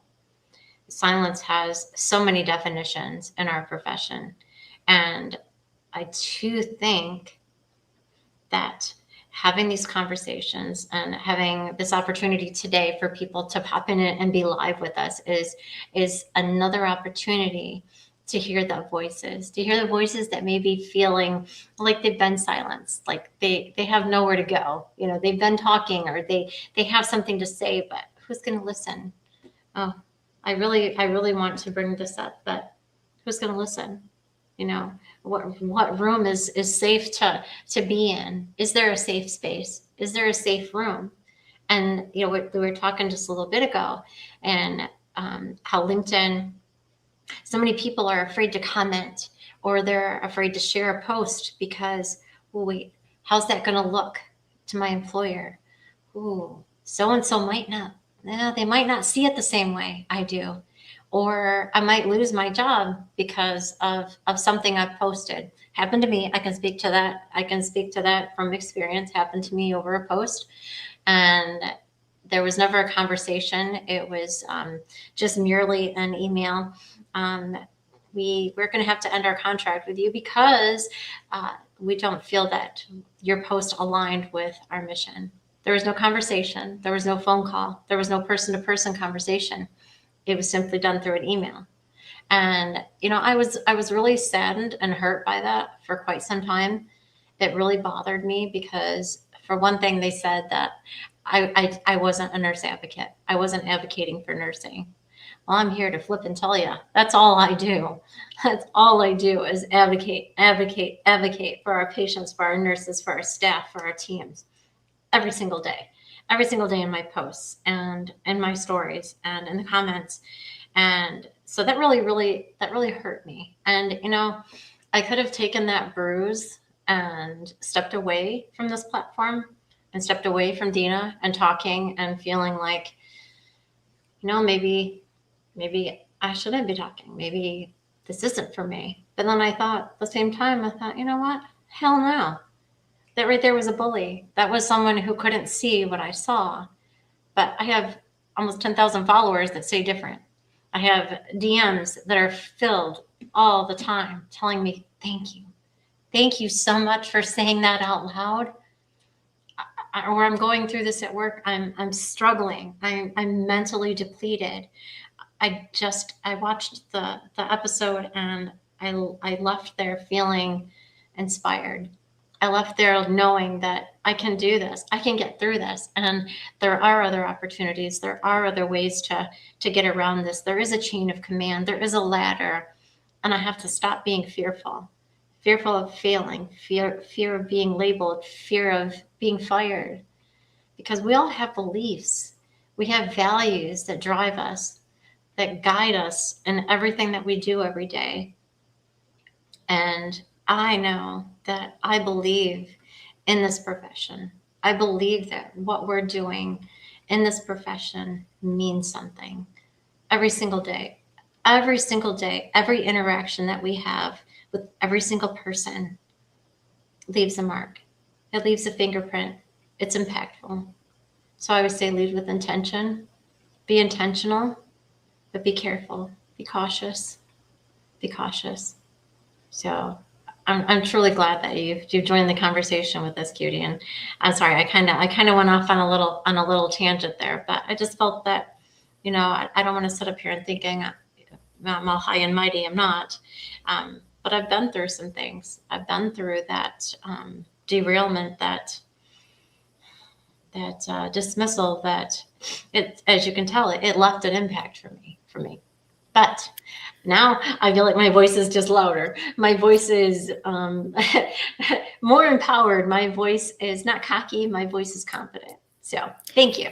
Thank you. And if I can jump on this point. Oh my God, yes, please. Shut me up, Dina. Shut me up. Gigi, I really agree with you that we must be careful what we say on social media. And I think we must be careful what you say in social media because we have to respect the care that we give to patients. So we must respect the humanity, the dignity of the patient. But we should also communicate our problem and our challenges. And when Kimberly experienced that problem, I got furious because I thought this organization that's supposed to support nurses is the same organization that's firing you. We're going to double down on what we're doing. And so when nurses find allies, they can really share new vision, share new way of, fix a problem, etc. But I wanted, we have so many people joining now and so many comment, as you can see, Kimberly. I showed them. I don't think we can show on this, read them again, but they all supporting nurses. There's so many cheers up with Happy International Nurse Day and Week. And if people want to, actually, if you want to join the movement, the conversation, just follow this podcast, and we'll give you opportunity to come in the podcast and talk about, as you do, QT. So you shared that we must be intentional, we must be careful what we share. Also, if we don't, advocate for ourselves, no one will do it.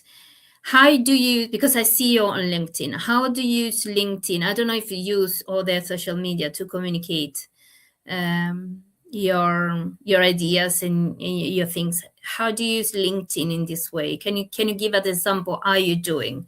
So you can give example to others, to the people that are watching us at the moment. Thank you. Yeah, thank you. That's a very good question. I mean, it just depends, really. Sometimes I see something which is quite inspiring, because when I did my training, probably about 20 years ago, one of the things that was really inculcated in me, and together with my other colleagues, is, as nurses, we're encouraged to have what we call professional curiosity.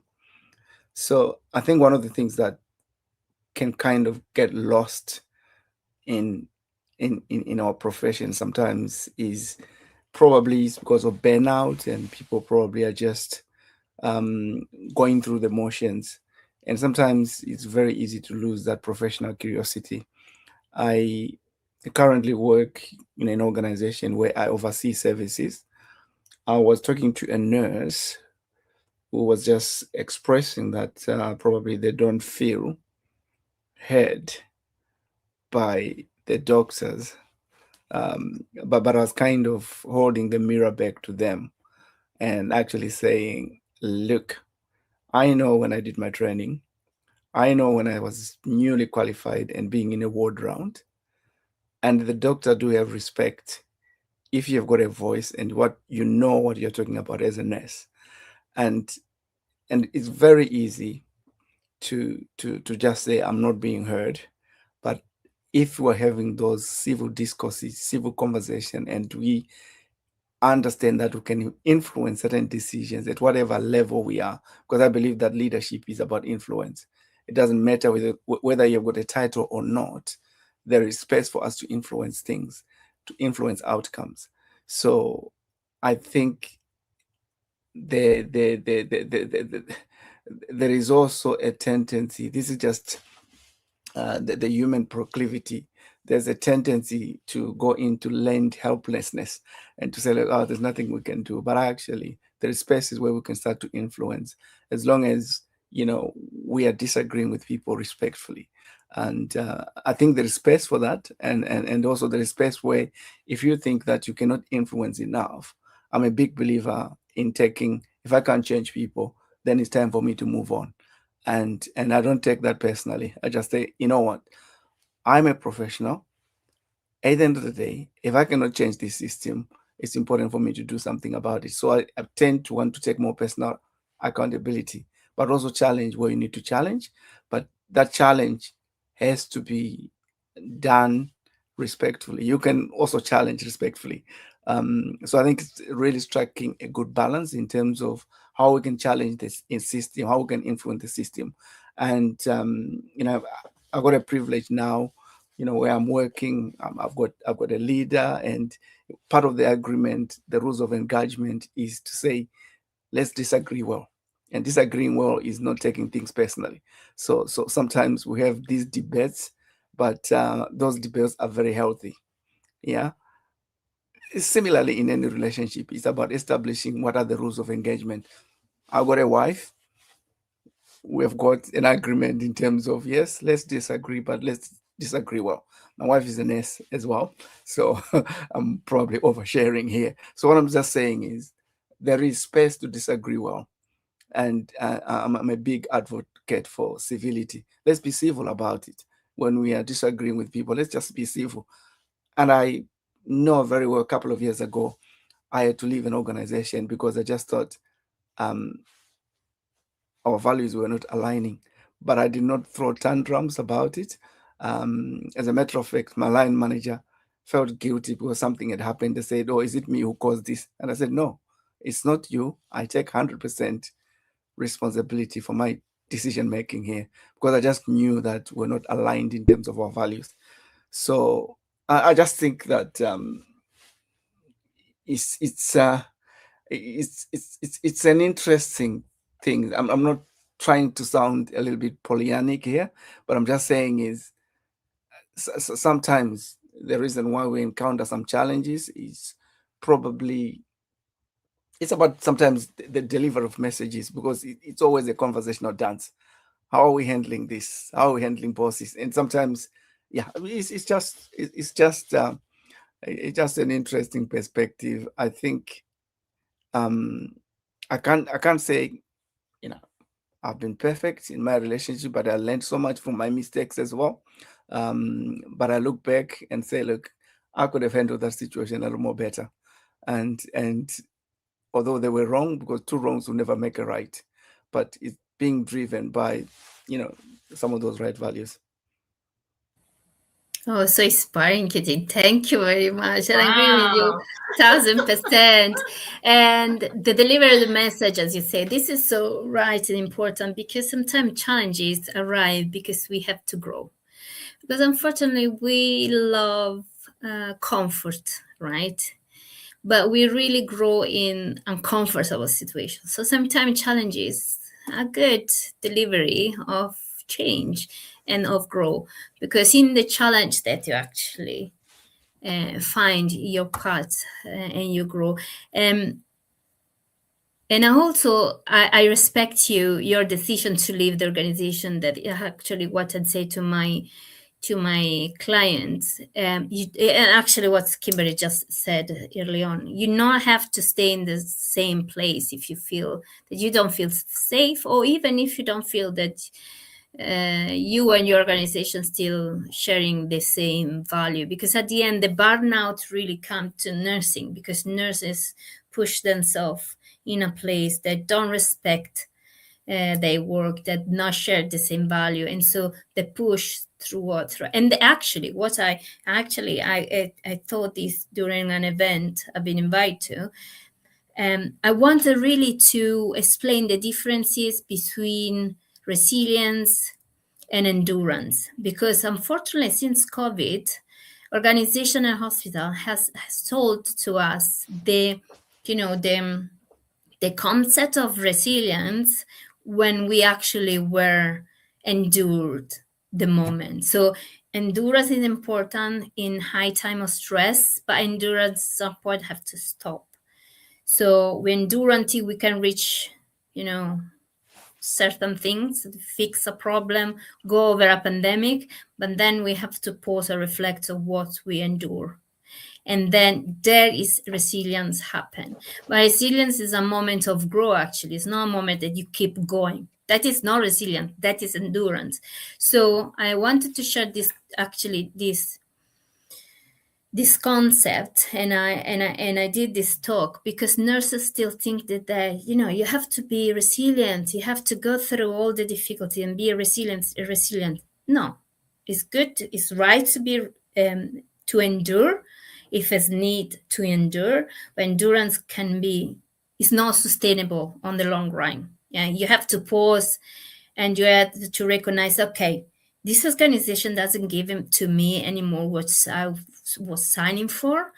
I enjoyed the time, and now I endure the time because it was needed. And through this endurance time, I grow a certain understanding. So now it's time to stop looking for another place that give me more, and then grow my resilience. So I agree with you, and I think yes, you may combine your experience with your wife's experience, because you both nurses. I'm sure you are talking about so many challenging things. But you sound like a person who have more than 20 years experience. And I think that work on visibility, nurses have to really become more visible in platform like LinkedIn, for example, to share this concept, because a young nurse that don't know how to manage certain things can learn from you. And Kimberly, sorry, we have so many comments, but I would like to share this one. Yeah, I saw that. I've got the answer, but can you go first, Cutie, if you want start about Kimberly as well? Yeah. So when I first read that, I was sitting here thinking, I was like, you're leading. It's not about being prepared to lead. You are already leading in everything that you do.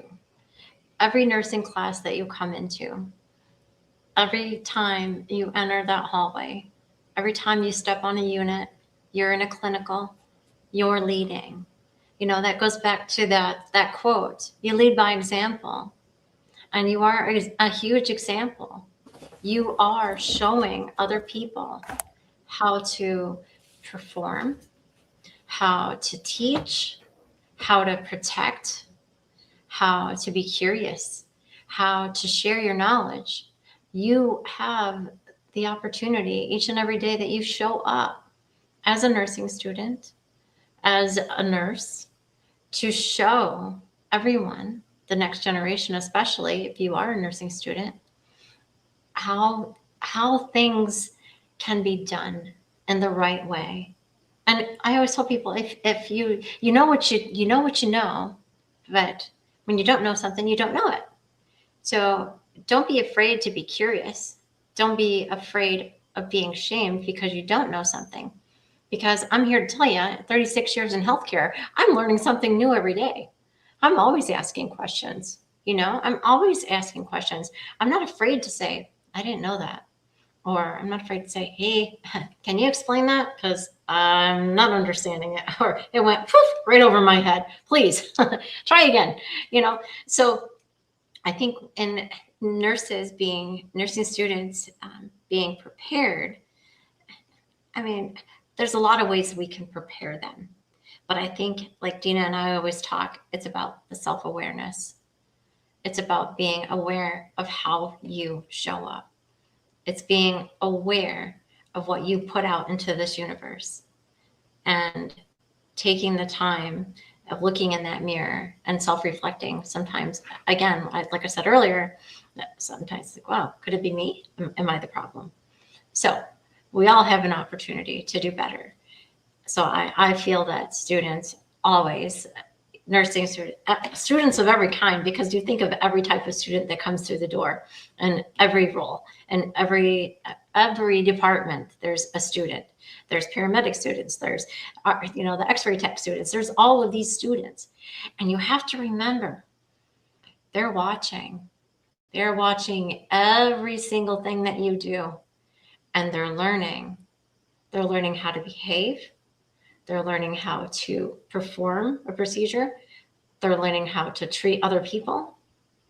And they're learning to decide at that time, wow, I don't know if I want to do this. I don't know if I'm cut out for this. You know, you're teaching so many things, and they're watching and they're learning. So that's my take. Cutie, we have just a few minutes and we really need to close, but I would like to hear from you about this. And we thank, we thank all the people who participate to this conversation. They really like that, very engaging. So Cutie, please tell what you think about how can nursing students prepare to lead? Thank you. Well, this is an interesting question, actually. I think for me, it always depends with the appetite that you have as a student.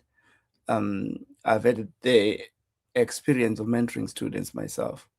I can tell straight away, by just talking to a student a few weeks, and I use also just to coach them as well, and just make sure that at least when you start even your placement, I can tell this student whether they got the edge they got, because the idea is not focusing on titles. You can be a student as long as you're curious, you're willing to learn, and you can actually progress a lot more. But it's also about identifying a good mentor.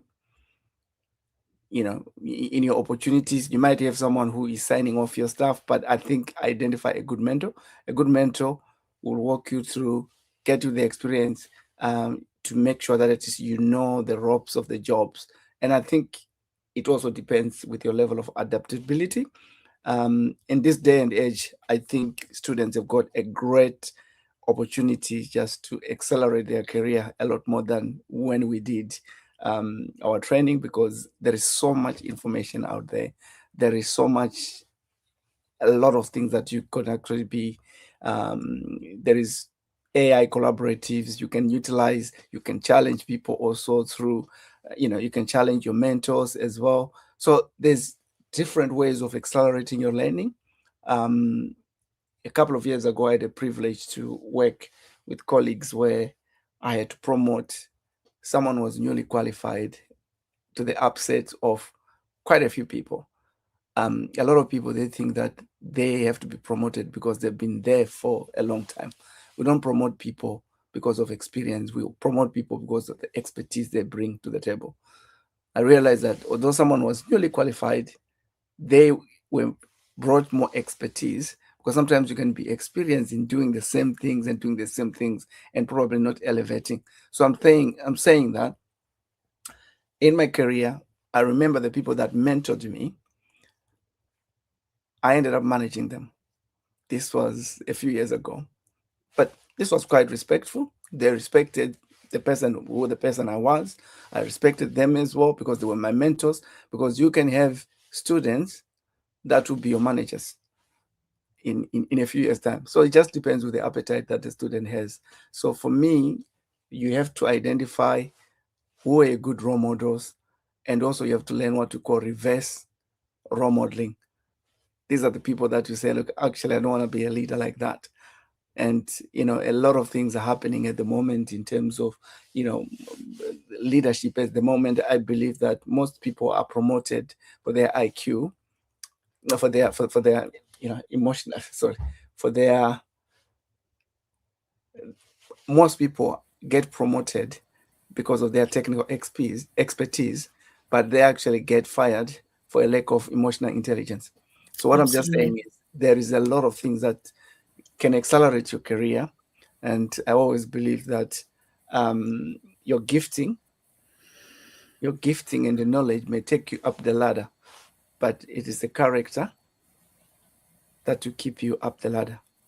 So really important to think about, some of those things, not just about the expertise, but it's also about your character, your values, what you bring to the table. So yeah, there are people that have been in this career for donkey years, but I wouldn't hire them.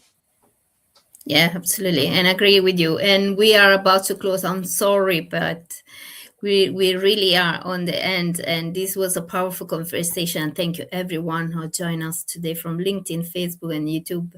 And I just want to close this one. I'm a career coach, and I help even nursing students on their first years of university, and they can be leaders. Actually, they start to build. I think Cutie left, but thank you, Cutie, for participating. So they start building their nursing skills from the first year of nursing school. So as Kimberly said, you must be self-aware, and as Cutie say, you have to watch your leaders and see how they do. You need emotional intelligence and value. So you have leaders and you have followers. You really need to choose if you want to be a leader or if you want to be a follower. Follower, generally speaking, are those who do what they've been asked to do. But also there are those who are empowered by what you say to them. So the followers are the people who are inspired by what you say. So you can really start to build your leadership skill since the first year of our nursing university by having value. So watching your mentor, your good mentor, and see what the value they got, and mimic, start to be like them, and take on responsibility. If there is a problem, help other fix the problem. You go with them, you create engagement, you create connection. A good leader is not someone who dictate what is need to be done. The good leader is a servant leader. Say, this is the vision that we got. This is where we want to go. Let's be the good relationship. And you build this relationship with emotional intelligence to go and reach that goal that we got together. A servant, listen to other people, what there are their challenges, what there are their problems, so that you can help them overcome their challenge and their problem. But yes, you can build leadership skills since leadership skill you can build since the kindergarten. So we really are talking about self-awareness, emotional intelligence, be able to understand other people, and be able to bridge the gap between people and work together. Who understand teamworking early is the person is able to lead later. We are really out of hour, and thank you very much, all of you. Kimberly, did you want to say something before we close? Cutie, thank you so much for participating in this conversation. Thank you so much for being here. There was, when you're just talking about this, Dina, right now, it just reminded me of something. I was in a conversation on LinkedIn the other day, and it was about leadership and, and educating and meeting with leaders and whatnot, and trying to guide them and whatnot, as what I do in my coaching as well. I had this conversation, and we were talking about what it means when you are a leader. And I can't find it right now, but it's when you're leading, you are preparing others to lead. So it's like, what kind of I don't want to say, God, it's what you leave behind when you're gone. Say you've been there. It's like, how are they working now? How are they functioning now that you're no longer there? Did you leave a good impression? Did you leave something that was so impactful that you remembered for always in a good way? Or is it that you remembered in a bad way? But a good leader teaches others to lead. And then that leader mentors others to lead. Because as a leader, you're always wanting to grow. You're wanting others around you to grow. It's like when we talked before, Dina, and planting that seed. And it's how you water it. It's how you feed it. It's how you talk to it. It's how you encourage it to grow. And that's what leadership is. You are allowing others to grow and to see something in themselves that they didn't see before. That's why I say, surround yourself with the dreamers, the doers, the believers, the ones who see something in you that you didn't see yourself. Surround yourself with those people. So yes, thank you, Katie, so much for joining us today. And I lost my voice for some reason, but everyone that's joined us today in the comments and from YouTube, from Facebook, from LinkedIn, God love you. This was such a good time today. And what better way to spend Mother's Day? So thank you guys so very much. And I know Dina's like, I gotta go, lady, I gotta go. Yes, I have another live in a few minutes and I need to get prepared. But thank you very much. We really enjoy. Please subscribe to the channel, follow us on LinkedIn and Facebook, and come back to the conversation, because we are here every Sunday at 4 p.m. British Standard Time or GMT, and 11 a.m. Eastern Standard Time. So thank you very much for coming. We love you.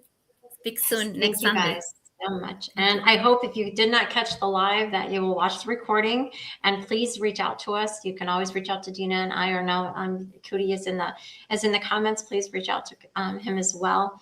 So inspiring conversation today. I loved every minute of it. And like I said, I always leave here so inspired, and I have to write a post or three to reflect on this moment. So again, I'm so grateful to have this day with you guys. So amen. Thank you. Bye. Take care. Thank Bye. you. Bye.